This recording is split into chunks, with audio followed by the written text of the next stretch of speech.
Let's move on then and talk about forgiveness and reconciliation.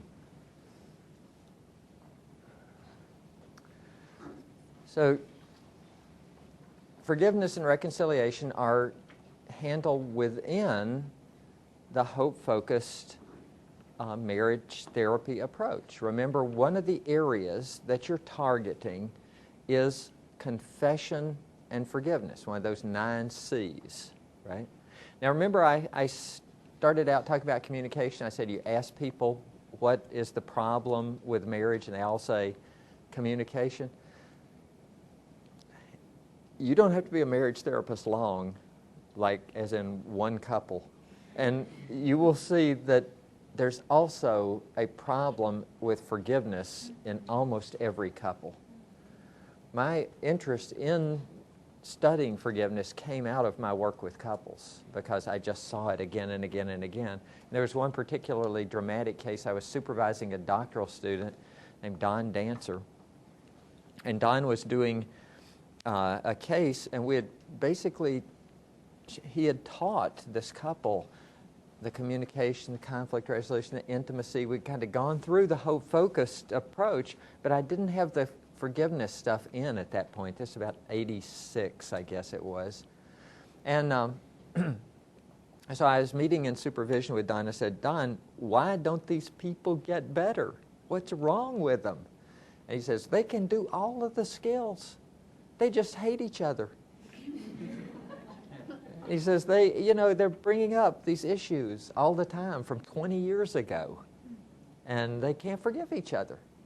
And I said, well, dadgummit, Don, we need to make an intervention to help them forgive. And I remember Don, his eyes going. He goes, can we do that in a secular university? And I said, sure. We just won't tell anybody. I'm the supervisor here. So we sat there that day and 2 hours designed an intervention to promote forgiveness. Well, actually, we designed an intervention to promote confession. So we walked in, or he walked in the next day. I fortunately did not have to enter the battleground, but he walked in and he said, you all seem to have a lot of things that you have unforgiven in your life. And so I'm sensing that you might want to work on forgiveness. And they both said, absolutely, we need to work on forgiveness. And so he goes, fine, then what I want you to do this week is I would like for you to think of all the ways that you've harmed your partner that you would like to confess to her next week or to him next week so that perhaps forgiveness will happen. And you could see him, go, this is not working out like I thought. I thought, she's done a lot to me, and she needs forgiveness. Now, why is it that I have to think up all the things I've done to her? That's not fair. But they went along with it, and they participated. And the next week, they came in, and Don turned them around, facing each other, holding hands, and got them to confess to each other.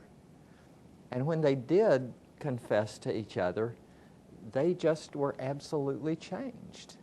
So this couple that we had worked with about, by that time, 10, 15 weeks, I don't know, it was a long, it seems like it was all semester at least, was changed around in 1 hour intervention. Well, I was so happy with the power of that, and I thought, well, of course, I knew that. We just hadn't had the intervention, so I started doing that with my clients. And then I was supervising Fred de Blasio, who directed an agency at that time in Richmond. Fred and I would go out to lunch together, and so I said to Fred, told him the intervention. He goes, that sounds good. I think I'll try it on my clients. So he starts trying it on his clients. He directed this agency, so he taught it to his counselors. They're working on it. Fred's working on it. My supervisees are working on it. I'm working on it. And things are really happening pretty amazing way. Well, '89, I decided we got to write this thing up. And so one Friday, I think it like snowed, and I didn't go into work. And so I sat there on my little portable non-electric my little portable non-electric typewriter, and I typed up an article. And I called Fred that afternoon and said, Fred, I wrote that article up, and but I need a case. Do you have a case? And he said, I got a great case. It just happened this week. So I did one of these, confession, forgiveness interventions, and I could sense that they were really moved by this. And so I told them, I said, listen, this is much too sacred a moment for me to be in here while you all confess to each other. I'm going to step out for 10 minutes, and then I'm going to come back. He steps out. He comes back. I wouldn't recommend that, by the way. Fred's a lot more daring than I am. Actually, I would have monitored that, because I've seen couples go like this when you leave them alone. So anyway, he comes back in 10 minutes. They're on their knees in the middle of the floor with the chairs pushed back, and they are both crying, and there's tears just splattered all around. And it's amazing, he said, how much liquid was generated. And so either someone had a bladder control problem or, shed a lot of tears. At any rate, he added that on. We got that published, and then we were kind of off doing research on forgiveness after that. So I've developed a couple of ways of systematizing what gets taught in forgiveness and reconciliation. One is a 5-step model to reach forgiveness, REACH. It's acrostic. Each step, each letter stands for a step. And that reach model is put right in the middle of what I call the bridge to reconciliation. John Paul Lederach, a peace worker in, he kind of travels all over the world, but he said that you cannot build a bridge by starting in the middle. Does that make sense? You start on both ends and you build toward the middle. So both people are trying to make reconciliative acts, and hopefully you meet someplace near the middle.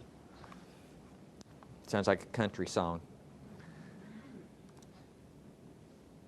Okay, so I described that in a Christian book called Forgiving and Reconciling. I just did a book with Bruner Routledge on forgiving and reconciling. That is kind of the grand theory of forgiveness and reconciliation.